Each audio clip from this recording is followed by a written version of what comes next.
Salut les Noopy, c'est Noopy Rider. Voilà, on se retrouve aujourd'hui pour une nouvelle vidéo, un nouveau format. Donc c'est un format vlog qu'on va vous proposer aujourd'hui. Donc comme vous pouvez le voir, je suis tout seul parce que vu que c'est un essai, je me suis dit je vais essayer de voir ça tout seul, voir ce que ça rend, ce que ça donne. Et puis si le format est intéressant, va falloir développer ça avec un peu plus de monde et puis ça pourra rajouter un peu de piment sur la chaîne, des petites choses en plus sympathiques.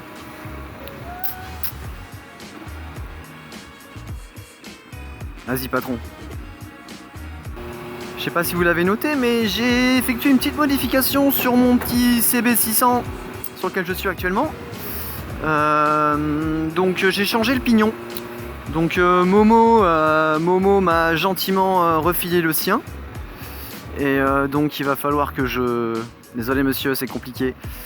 Et voilà, donc Momo m'a refilé son pignon et on l'a monté. On n'a pas changé la couronne, on a changé que le pignon. Pour la couronne, on rajoute une dent pour avoir plus de couple. Pour le pignon, on en retire une. Donc moi du coup, j'ai pris un pignon qui n'avait qu'une dent en moins par rapport à celui d'origine.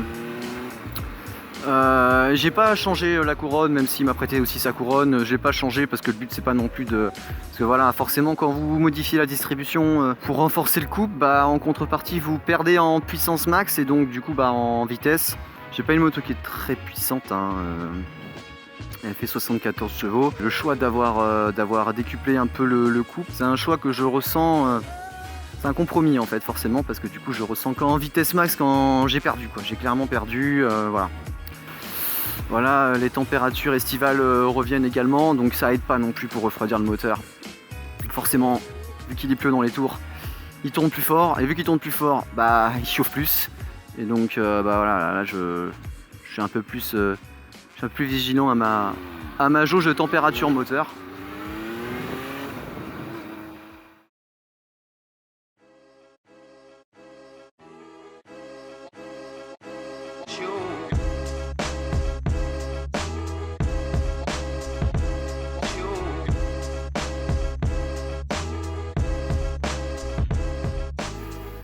Ah, petite speed triple.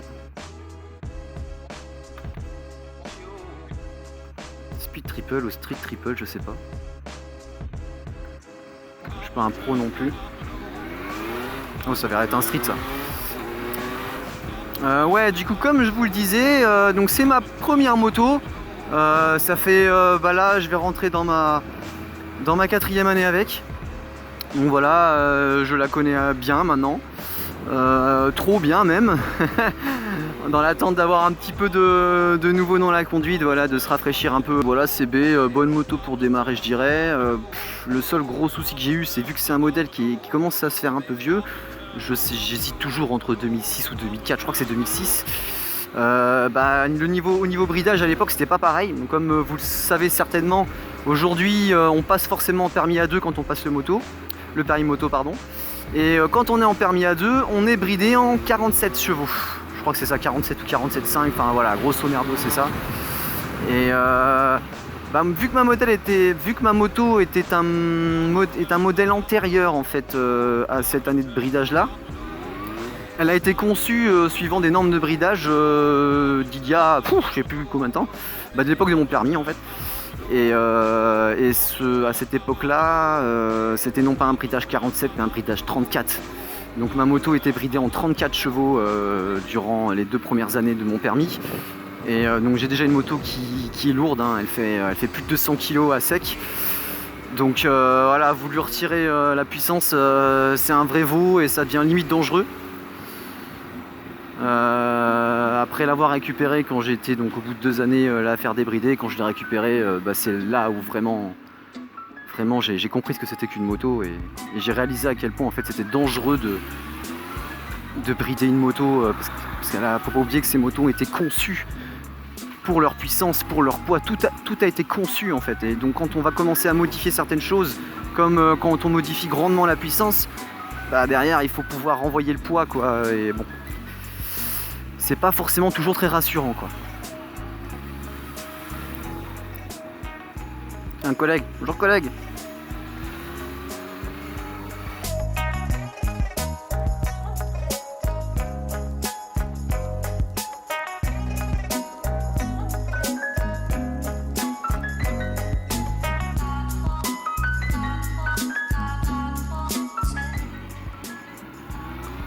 Donc voilà la préfecture. Elle était sympa quand elle était pleine de papier toilette quand même. C'est marrant.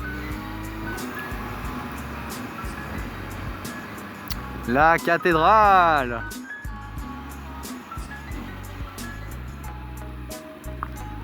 La belle et grande cathédrale.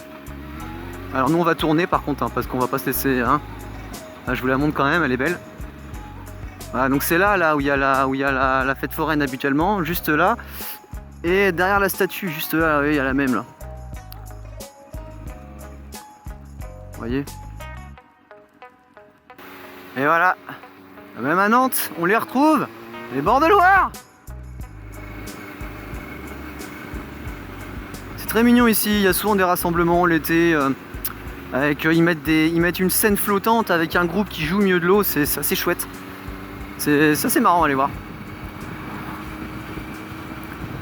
Ça vient avec les beaux jours ces choses là. Gare de Pont-Rousseau.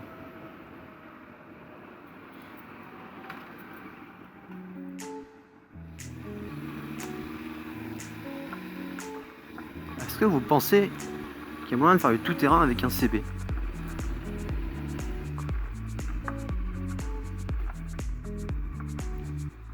Tout-terrain avec un CB, ça peut se tenter. Eh ouais, je suis un crosseux frustré moi. T'as vu ton dérapage un peu? Regarde. Putain, j'ai l'ABS qui se déclenche.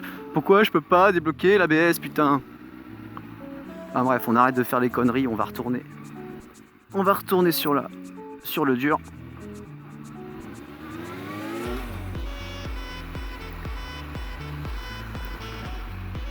Ah, si vous taper la balle le dimanche, c'est parfait ici. Oh papy, ouvre les yeux papy. Oh un copain, salut copain. C'est marrant parce qu'elle se déporte toujours à droite la meule, faut que je me décale. À gauche. Pour l'amener. Allez, vas-y. Tu vois, elle galère. Ouf. Petitine.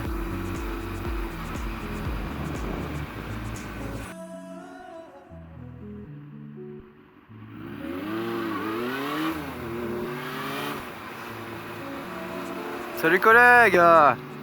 T'es beau gosse comme ça. Monsieur Goudziman. Goudziman.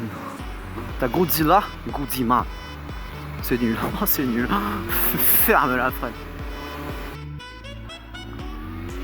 Bon allez les copains, je crois que sur ce on va se quitter. Merci à vous d'avoir suivi ce premier vlog. On a fait ce qu'on a pu. J'ai essayé d'avoir le plus de réparties que j'ai pu. Voilà. Donc bah n'hésitez pas à dire si vous avez apprécié, si vous avez des commentaires, des trucs, quoi que ce soit. Bon, valou. Bon bah je vous embrasse fort les petits loups et puis bah à la prochaine. Ciao.